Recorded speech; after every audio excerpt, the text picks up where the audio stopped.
A sound, stable financial system for the people. Video transcript. We live in a world full of possibilities, technologically more advanced than ever before. And yet many people are experiencing uncertainty, rising living costs and growing inequality, as well as widespread tension, division, war, and destruction. Does this have anything to do with the financial system? Oh yes. The current financial system serves people less and less. How can we improve it? A key issue is the way money is created today. A large proportion of our money is created through loans. This means that new money enters circulation, but at the same time, debt is created. And interest is charged on this debt. This has far-reaching consequences. Because interest means that wealth tends to flow to where wealth already exists. This leads to an increasing concentration of capital. Governments, companies, and private individuals must service these debts. Money is created out of thin air and interest is earned without any work being done. A quote often attributed to Henry Ford goes, "If people understood our money and banking system, we would have a revolution before tomorrow morning." Growth becomes a compulsion. Not necessarily because it serves people, but because the system demands it. Conflicts arise in this tension. Resources are becoming scarcer. Interests clash. Wars break out. So that growth can resume afterwards. There are good ideas and practical examples that seek to put money back more firmly at the service of people and to avoid wars. Central banks should once again be placed under state administration. At present, states have to pay high interest rates on money they borrow from private commercial banks.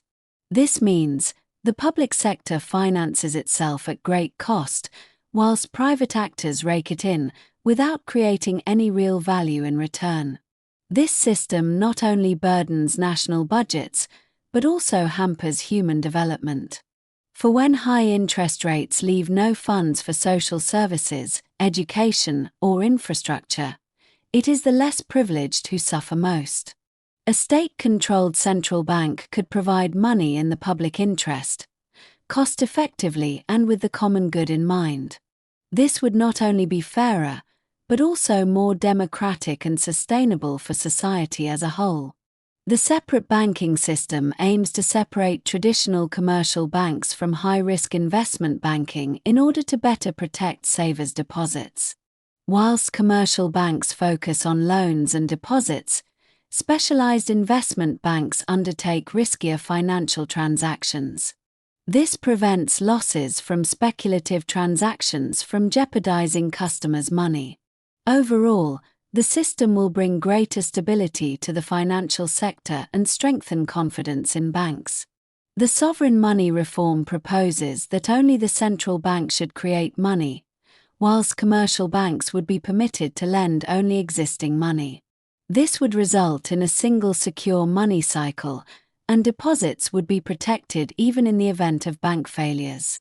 New money would enter circulation debt-free, for instance through government spending or directly to citizens, whilst the central bank continues to ensure price stability.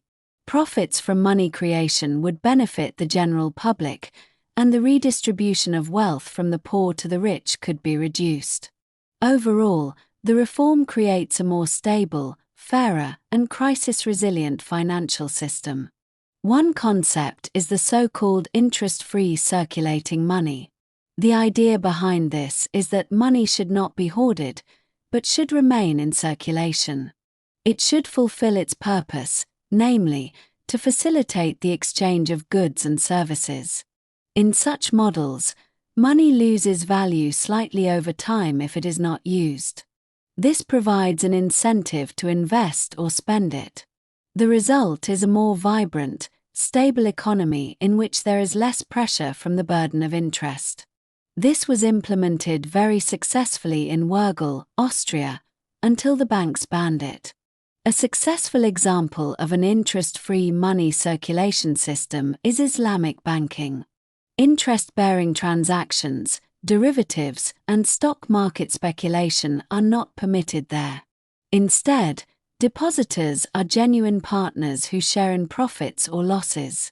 The money invested flows directly into the real economy and generates real added value, rather than being used for speculation on the stock market.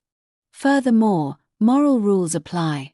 No investments are made in businesses involving alcohol, gambling, pornography, tobacco, weapons, or pork. Islamic banks are considered crisis-proof. They weathered the 2009 financial crisis remarkably well, without skyrocketing government debt or stock market crashes.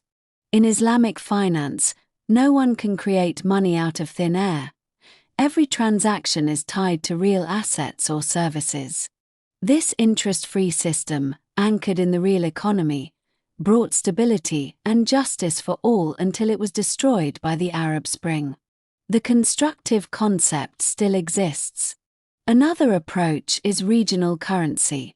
The aim here is to strengthen local economic cycles.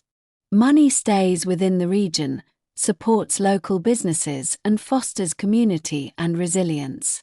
This can be a vital building block, particularly in times of great economic uncertainty.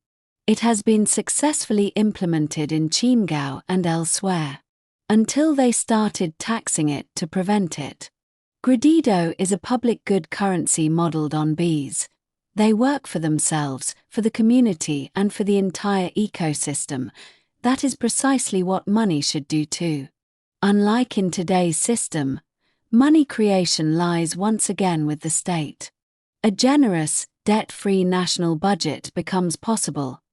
30% of the money created could be allocated to a basic income, to the state itself, and to environmental causes. There is no longer any interest. Whoever lends money receives the same value back. At the same time, Gredido has a built-in, gentle transience that creates incentives to keep money in circulation rather than hoarding it. Payment transactions run via stable cryptocurrency, and the system regulates itself through the natural cycle of growth and decay. The money supply and thus prices remain stable, without inflation, without speculation, without compulsive growth. This makes fair, interest-free, and ecologically sustainable economic activity possible. Bitcoin, the first and world's strongest cryptocurrency, has been in operation since 2009. Independent, uncensorable, and decentralized. It is a peer-to-peer system without banks, available to everyone, and has survived countless attacks to date. Security is high. Data loss and spying can be minimized through non-electronic storage and strong signatures. Particularly valuable. Bitcoin is capped at 21 million units. No central bank, no politician, and no hacker can inflate it. This makes Bitcoin even more resilient than gold, as it cannot be printed and remains independent of government monetary policy. However, there are challenges: high energy consumption and price volatility. Solar energy is already being used extensively here. Nevertheless, Bitcoin offers a fair, transparent, and censorship-resistant alternative to the traditional financial system. The financial transaction tax is a small levy on trading in shares, foreign exchange, bonds, and derivatives, levied on every transaction. It is primarily intended to curb speculative and short-term high-frequency trading, whilst leaving the real economy largely unaffected. At the same time, it could generate significant revenue for governments, which could be used, for example, for social projects and greater equity. For mathematically, in a free system, things always become more unequal. Due to its broad applicability and technical feasibility, it is considered comparatively easy to introduce and difficult to circumvent. Overall, it aims to stabilize the financial markets whilst contributing to greater global justice. The windfall tax aims to impose a special tax on exceptionally high profits that arise not from one's own efforts, but from crises or specific market conditions. Such profits often arise in large corporations or in situations such as pandemics or wars, whilst other market participants suffer losses. Targeted taxation of these windfall profits could generate additional government revenue and achieve greater fairness. The calculation is based on unusually sharp increases in profits relative to the capital employed. The problem is that high profits from crises create an incentive to cause crises themselves in order to make a lot of money. Wealth and power continue to concentrate, to the detriment of all humanity. All this shows that alternatives exist. Much has been tried, and much has failed due to resistance to reform. And perhaps the future lies in a combination of different approaches.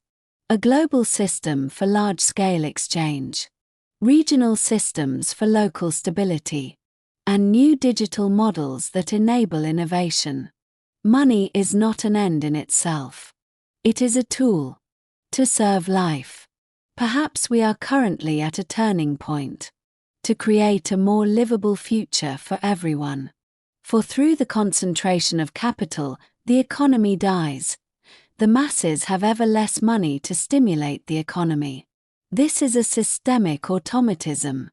It is also about the question of how we, as humanity, want to live together. For people living in poverty, and indeed the rich, are very sick and unhappy.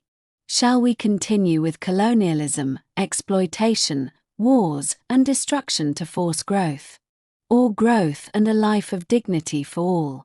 Then everyone would be better off at every level of human existence. And that corresponds to true humanity and adulthood, living responsibly for oneself, others, and the greater good.